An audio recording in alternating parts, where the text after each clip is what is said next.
Ciao ragazzi, siamo qui oggi per parlare del freno a mano SIMAGIC TB1. Grazie ragazzi di Direct Drive Italia Arc Team per aver dato la possibilità al mio canale di poterlo recensire per voi. SIMAGIC ormai ci sta abituando a dei packaging sempre più curati e anche questo freno a mano non è da meno. Tutto in linea con quelli che sono gli ultimi prodotti che sta portando nel mercato, veramente dalla pill molto piacevole. All'interno della scatola naturalmente troverete il libretto della garanzia come è solito fare da SIMAGIC, un set di viti e brugole e inserti per poterlo montare sulle vostre postazioni in profilato, un secondo elastomero un pochino più piccolo rispetto a quello che è già montato all'interno del freno a mano, un cavo USB di tipo 2 da collegare al PC e Type-C per collegarlo direttamente al freno a mano. Il pomello totalmente in alluminio, satinato nero, molto bello. Ci sono questa parte di intagli argentati, donano veramente un effetto molto piacevole quando ce l'avete tra le mani. Ha un passo da 10 mm, quindi un M10, e un diametro totale di 2,5 cm, in linea con quelli che sono anche altri pomelli di freno a mano. E poi ragazzi, il corpo del freno a mano stesso. Naturalmente vado subito a riavvitare il pomello, così iniziamo e vi inizio a spiegare quali sono le caratteristiche di questo prodotto.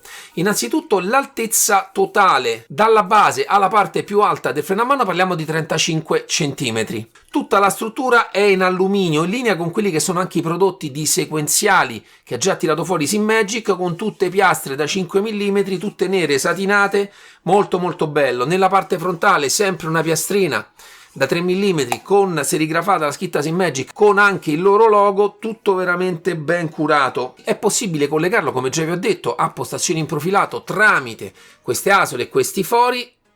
Vi dico che la distanza dell'interasse tra i fori davanti e i fori dietro è 15 cm. Naturalmente se avete postazioni in profilato non ci sono particolari problemi, perché con un profilato lungo lo potrete montare, però già avete un'idea di quelle che sono le misure per poterlo montare. Tutto nella massima solidità che offre questo prodotto. Infatti già vi anticipo che non ci sono giochi in nessuna giuntura, l'effetto di solidità è totale. Anche la parte dell'asta tutta lavorata alla CNC. Nella parte dietro troviamo il connettore USB di tipo C per essere collegato o al PC o alla base. In realtà vi voglio far vedere un attimino come si collega in questo modo qua. Sono abbastanza delicati questo genere di connettori, vi dico metteteli in una posizione o magari con qualche fascetta fermate il filo per non intropparci e rischiare di rompere il connettore all'interno della scheda. Sempre nella parte dietro c'è questo foro con una chiave a brugola. Questa serve per dare un pochino, se volete, di precarico alla molla, poi vi spiego quali sono i sistemi di feedback, ma servirà anche per smontare il perno passante per andare a sostituire gli elastomeri. Il sistema che hanno fatto per smontarlo è abbastanza semplice: si smonta il coperchietto davanti, si smonta questa vita e si va a sostituire l'elastomero, perché funziona con un elastomero e una molla. Il problema è che le tolleranze sono talmente ridotte all'osso, tutte talmente in compressione, che personalmente non sono riuscito soltanto facendo questo a sostituirlo, ma dovrete smontare anche questa brugola qui per avere lo spazio per riuscire a rimontare tutto quanto. Naturalmente questa operazione vi consiglio di farla da freno a mano smontato, è un pochino più semplice. Come già vi ho anticipato, il feeling di tirata è dato in una prima parte da una molla e una seconda parte da un elastomero. La molla non è particolarmente dura, un pochino più morbida rispetto ad altri prodotti che ho qui e che sto recensendo. La parte dell'elastomero invece è molto consistente. Naturalmente potete decidere quello base che è un po' più grande o quello un po' più piccolo.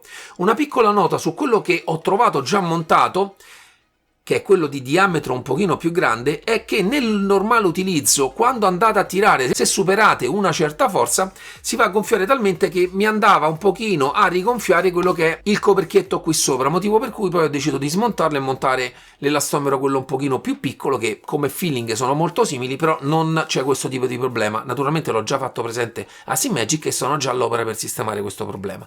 Naturalmente se montate direttamente l'elastomero piccolo non vi accorgerete di nulla. Altra peculiarità è che potrete decidere di montare questo freno a mano o in questa posizione o in questa posizione con l'asta in verticale. Naturalmente dovrete andare a smontare queste brucole qua, ma ve lo faccio vedere proprio al volo, si fa in pochissimo 6.5 hours later. tempo e con molta semplicità. Io naturalmente dall'altra parte già me le ero avvantaggiate, me le ero smontate, ma una volta smontate tutte e due, eccoci qua, come vedete il tutto si sfila e anziché montarlo in questo modo come adesso era montato, vediamo se così, adesso era montato in questo modo qua, naturalmente una volta messo qua lo montate in quest'altro verso, eccoci qua, e andate a rimontare le viti.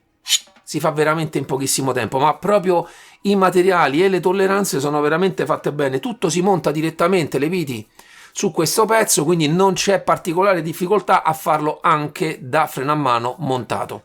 A livello elettronico funziona con una cella di carico da 100 kg, ragazzi, naturalmente sovradimensionata per quello che sarà l'utilizzo che dovremo fare con le mani. La molla ma in compressione comprime anche l'elastomero che vanno a comprimersi sulla cella di carico. Il tutto gestito da una scheda madre a 12 bit, quindi 4096 punti di lettura. Naturalmente con il freno a mano, come tutti i sensori di questo tipo, non sfruttano tutte i 4096 punti, ma tramite il software lo andrete tranquillamente a calibrare. Ma per questo ho fatto un video per voi. Ragazzi, siamo adesso all'interno del Sim Pro Manager. Tramite questa schermata potremo andare a configurare il minimo e il massimo del nostro freno a mano. Il tutto è molto semplice, volendo possiamo anche dare una piccola zona morta tenendo in mano leggermente il freno e cliccando Set Min. A quel punto abbiamo settato una piccola zona morta. Poi prendete il freno a mano, tirate con quella che vorrete sia la forza massima, cliccate su Max e a questo punto avrete settato la forza massima. Naturalmente potrete vedere tutto anche nella schermata di Home. Eccoci qua. Con la linea sotto è il segnale che verrà inviato al gioco, la linea sotto in realtà è il segnale del sensore. Come già vi ho detto, difficilmente sfrutterete sempre al 100% quello che è tutto il segnale che questi sensori possono dare. Naturalmente, ragazzi, potete calibrarlo sia con il software originale SimMagic, ma anche con DXTweak o DView. Vi faccio questa precisazione perché sono riuscito a calibrare tramite il software SimMagic questo freno a mano solamente collegandolo direttamente alla base, ma naturalmente può essere collegato anche singolarmente al PC. In quel caso al momento vi consiglio di utilizzare o DXTweak o DView. Il principio è sempre lo stesso, dovete settare una zona minima e una zona massima a seconda di quello che vorrete sia la forza massima per dare il 100% del segnale. Ma dopo tante parole penso la cosa importante sia vederlo in azione e ho fatto un video per voi.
Ragazzi, bentornati, che dirvi, ringrazio i ragazzi di ArcTeam per aver dato la possibilità al mio canale di recensire questo gioiellino, perché come al solito SimMagic offre una qualità nei prodotti, nelle lavorazioni, sempre di altissimo livello. Naturalmente, ragazzi, è un freno a mano, funziona in maniera perfetta e la cosa importante che mi piace sottolineare è il fatto che è esente totalmente da giochi. Il prezzo di questo gioiellino è 219 euro. Naturalmente lascerò tutti i link in descrizione per poterlo acquistare. È in linea quello con cui ci sono altri prodotti della stessa fascia, ci sono prodotti anche più costosi che magari possono offrire un feeling un pochino più corposo, ma personalmente a livello di prezzo e materiali, naturalmente confrontato anche con quello dello Sinkfield che costa anche di più, a livello di materiali mi sento di dire sono un pochino più curati. Poi a livello di feeling naturalmente un freno a mano funziona bene o male nella stessa maniera, naturalmente poi dipende anche la corposità che con le molle si può avere o meno. Per attivare la prima parte di movimento l'ho misurata, parliamo intorno al chilo e in realtà ne serve quasi 2 per arrivare a chiudere totalmente la molla e poi iniziare a giocare con l'elastomero. Questo per darvi qualche numero di quelle che sono le caratteristiche anche più di feeling e più tattili di questo prodotto. Naturalmente sono sicuro che farà la gioia di molti drifter e molti amanti del rally. Naturalmente sarei curioso qui in descrizione, se qualcuno già la possiede, di avere anche una sua opinione su quello che è il feeling che ha ritrovato e se ha riscontrato anche quelle che sono tutte le mie analisi, ma naturalmente fatemi sapere nei commenti anche se vi è piaciuto come prodotto. Io ragazzi vi ringrazio sempre per seguirmi così tanti, io sono veramente contento. Mi raccomando, mettete un bel like al video per supportarmi, andatemi a cercare su Facebook MDS Sim Parts, anche lì per me il supporto è la cosa più importante, è la cosa che veramente mi rende più contento, insomma, di tutto l'impegno che metto per portarvi questi contenuti. Naturalmente ci vediamo alla prossima review. Ciao ciao!